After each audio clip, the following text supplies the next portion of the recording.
What's up, guys? Welcome to another exciting episode of the Tech Convo Podcast. It's me, your host, Sai, and my co-host, Chims, right here. Yes, guys, it's been a while, it's been a minute. What did I miss? Anyways, Simon, over 111 million kwacha has been lost so far, just this year alone, from January up to June, through scams. So this is from the statement that the Honorable Minister of Home Affairs and also the Honorable Minister of Science and Technology gave out in Parliament. Yeah. So what do you think about this? 111 million kwacha. I think that's a lot of. I think the cybercrime thing is.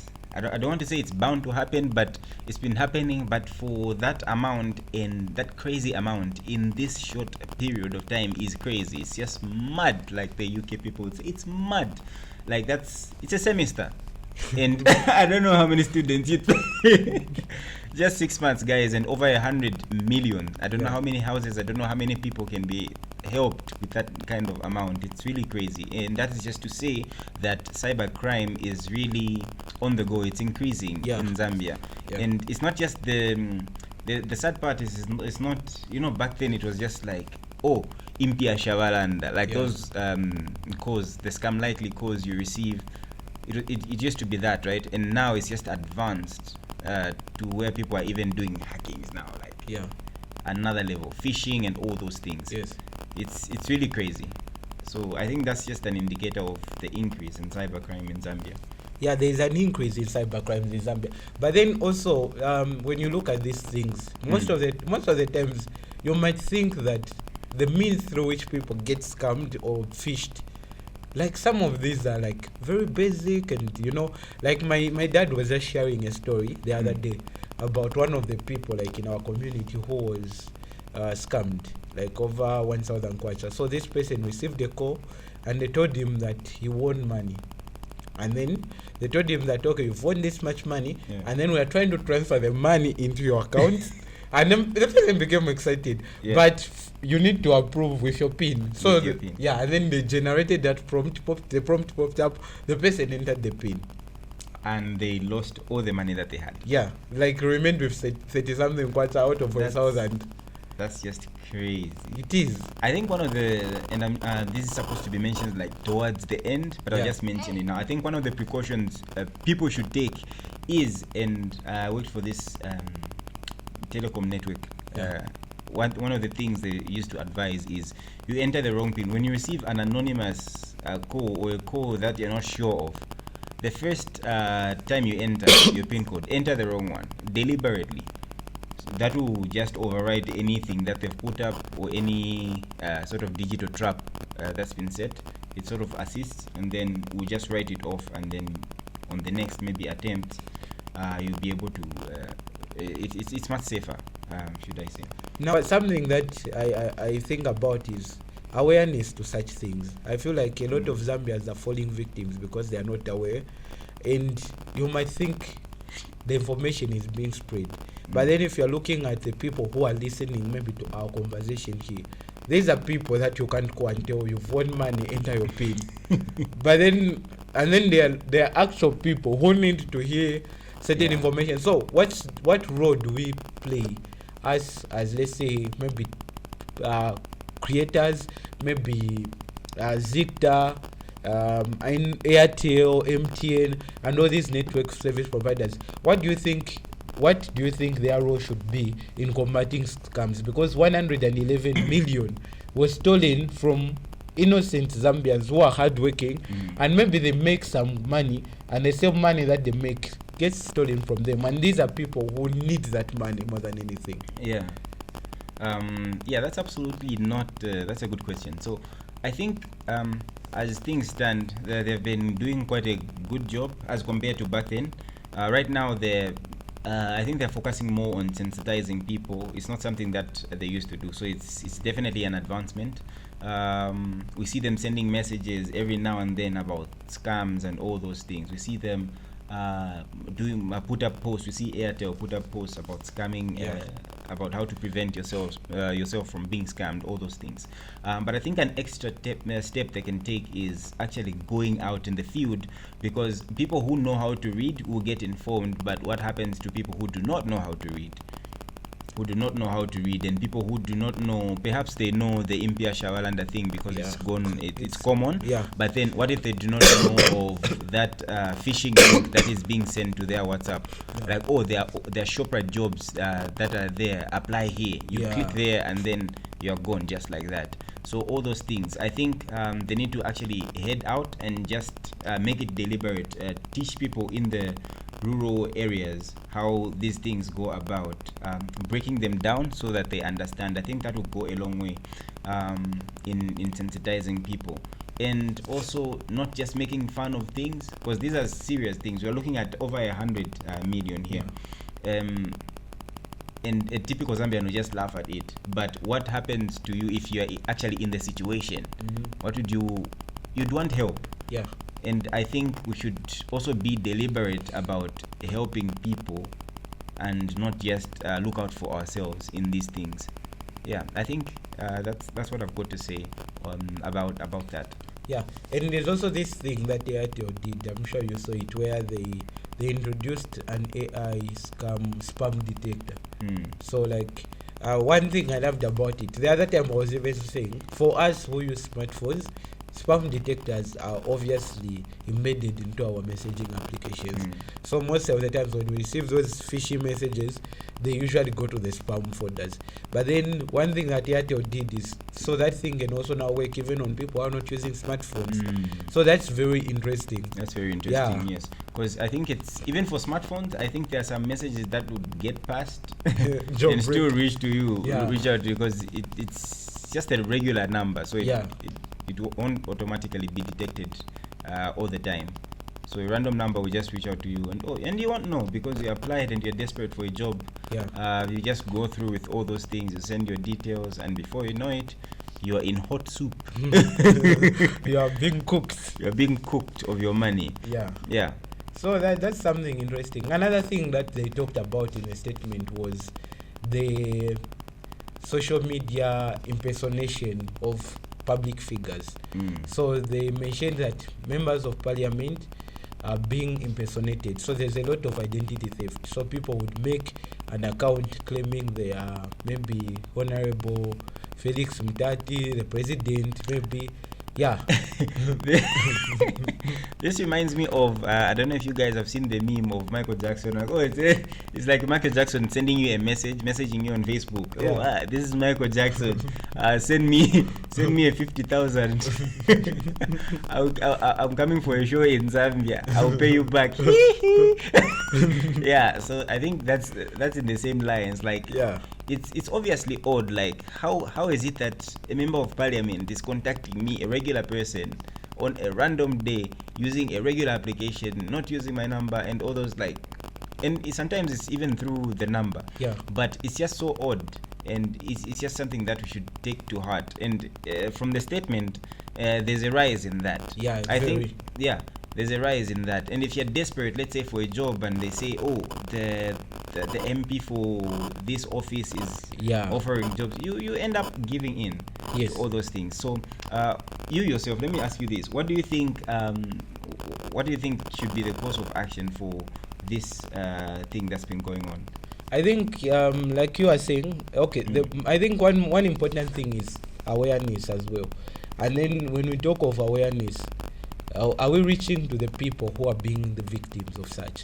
So, and what information do they have? So you find that people don't have information over little things like CDF funds, for instance. They just know that there is this form of a fund that the government gives, and they give to community people. And then, so meaning a person can take advantage of that and send a message to a person and say, I'm giving out CDF funds. Like for instance, the common one, the Impia Shawaland, are like, there's money that has been allocated to poor people. When you read that message, you're like, I'm poor. You know what I mean? So now the funny thing is, for you to have access to that money, you need to pay money. That's the fishy part. So now it will be your own councillor in the community contacting you. That is now the person impersonating the councillor, saying, I'm your councillor and I'm reaching out because we have these funds. but I want you to be part of the people that receive, but then you need to give me something. And then a person who is so unsuspecting, very excited, you'll find that they end up giving. So we need to inform people if there are funds that the government is giving out. That's the reason why if you've seen MPs and all these government officials are the ones who are being impersonated. Why? Because they are trustworthy. They are people that are in position of power. So people would easily trust any person like that. So it can be a social media account. No, I'm reaching out from the Ministry of Health and this, that. And a lot of people are looking for jobs. A lot of people are looking for funds for businesses and all those, Okay, that's fair. Yeah, I think that would definitely bring about a difference. So the next thing is, I don't know, like they mentioned 10,000 SIM cards. Is it 10,000? SIM cards that were destroyed. Okay. Destroyed, yeah. Yeah. So 10,000 SIM cards deactivated. Deactivated. Yeah. So I think that step was really good because it really impacts how these things go. Yeah. Because I think they should be more deliberate about how many SIM cards a person is owning. Yeah. I think one SIM card for each network is enough for one person. Yeah. And right now you find people registering. I know there's like a cap to how many SIM cards a person should have. Yeah. But if they are more strict, I think that would be better. Because if I own just one SIM card, that means any other SIM card outside of that is a fraudulent one. Yeah. So I think that they should take it also more seriously. Yeah. That it will also make it easy to detect and track down the perpetrators, if you ask me. So also taking that into account will go a long way. Yeah. Then talking about SIM cards, I thought about this. Why is it that Airtel now has got about 3 groups of numbers? There's the 097, the 077, and now the 057. 057. That's So a lot of numbers. That's a lot of numbers. So now, if we were to think about it, how many number combinations can be generated from the 10 digits? A lot. Yeah. So meaning for them to move from the 077 just now to the 057, it means they've exhausted the number of SIM cards. So, and then if you think about it, a lot of the SIM cards are being used by the fraudsters. Yeah. So there is no reason for you to have another, what do you call that? The code? Yeah. The number code, whatever, the 09. Yeah. There is no need to open that if we still have scammers on the other one. Yes. So what you could do is just put a cap on the SIM cards a person can own. And they're doing it because of business, obviously. Yeah. Because more users, all those things. But then if each person can only use one SIM card, apart from the ones for business, but one person a SIM card, I think that would go a long way, and it will open up some numbers so as to accommodate more people. Yeah. You can't say 0977 and 077. All those things have been used up. They've been used up. They've been used up only because people are using some numbers for scamming. Yeah. And if those other numbers are not being